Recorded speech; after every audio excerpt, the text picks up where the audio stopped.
Police of Akron in the U.S. state of Ohio released on Sunday body camera footage of the fatal shooting of African-American Jayland Walker by multiple officers last week.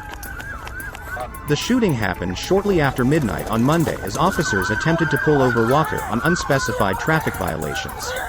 Walker suffered more than 60 gunshot wounds and was unarmed at the time. According to data from Mapping Police Violence, African Americans are nearly 3 times more likely to be killed by police than white people in the United States. The targeting of colors and blacks and so on, it is simply because they are vulnerable. They are powerless.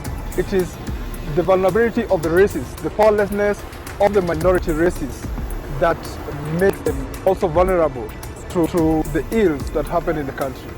التمييز العنصري الممارس بالولايات المتحدة الأمريكية. Racism is widely spread in the United States of America despite the fact that laws are against such practices.